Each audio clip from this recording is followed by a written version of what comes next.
Hey, my Married at First Sight Australia fans, we have a dramatic episode to talk about. We have one of our brides who was a side chick in a previous relationship, one of our grooms making a concerning admission about his ex, and all of this is happening as we now enter Confessions Week. Welcome back to Romance Review TV with Lady T. I got another recap for you guys. Married at First Sight Australia Season 10, Episode number 7. And without any further ado, let's break down all the drama. So, after our newlyweds are now in the fast lane and barely a week after meeting, they are now moving into their first homes as husband and wife. And if that's not enough pressure, the experts throw in a lineup of Confession Week's tasks that are designed to help them develop deeper and emotional connections, but more often than not end up doing the total opposite. And let's talk about Bronte and Harrison. Bronte is nervous about moving in with Harrison after she was left in tears again when he persisted again that there was nothing wrong about him having been in a relationship a day before entering this experiment. And she even said, I didn't get an apology for the things that happened. And for me to truly move forward, I need him to acknowledge that he's hurt me.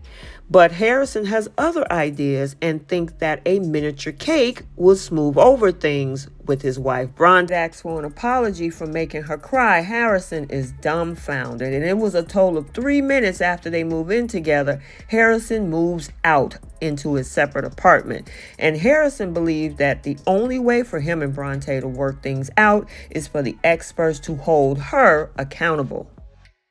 So let's talk about Claire and Jesse. So despite suffering setback after setback, Claire and Jesse are going to have a go at living together. Now, Jesse gets to the apartment before Claire and gives his ultra critical critique of the apartment's interior design.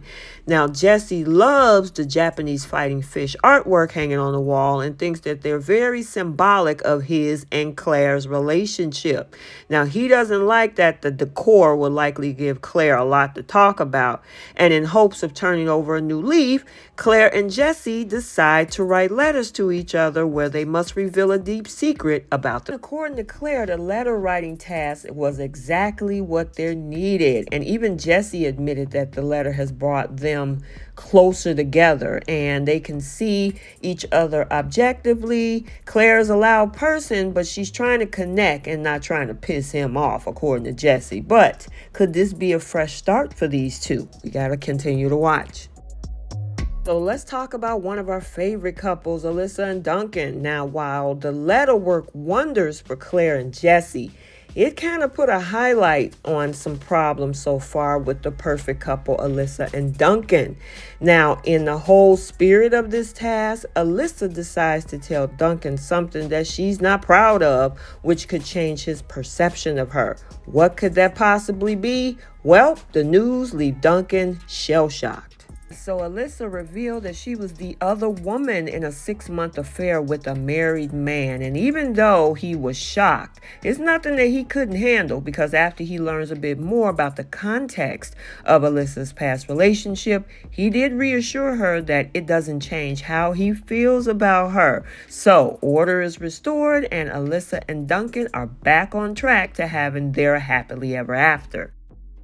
And finally, this episode, Caitlin and Shannon. Now, this chill couple are challenged with the infamous photo ranking task, where each of them rank their co-stars in order of who they think is the most attractive. And you know, sometimes this gets real ugly. Let's see how it went with Caitlin and Shannon. You watching? Yeah, that conversation was a doozy. And then things go from bad to worse for these two when Caitlin later overhears Shannon on the phone in tears to his ex, the groom's on-again, off-again fiance with whom he shares a child with. And he said he used this process as a way to break the cycle with his ex, and he can't. He's still thinking about the ex. He said he even hate to say it that he still loves his ex. However, Kaiten reacts as no one would, where she ends up comforting Shannon and rubbing his back. And then Shannon turns to Caitlin and says probably the only decent thing he probably said this entire episode: "You're a saint."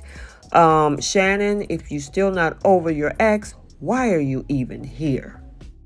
Okay, let's get the conversation started down in the comment section. What did you think about Duncan's reaction to what his wife said about being in a relationship as the other woman? What do you think about Caitlin and Shannon and his feelings for his ex-fiancee? Let me know your thoughts. I hope you enjoyed this recap. Stay tuned for other recaps on this channel. And until the next video, like, comment, and subscribe. And we will see you next time. Bye.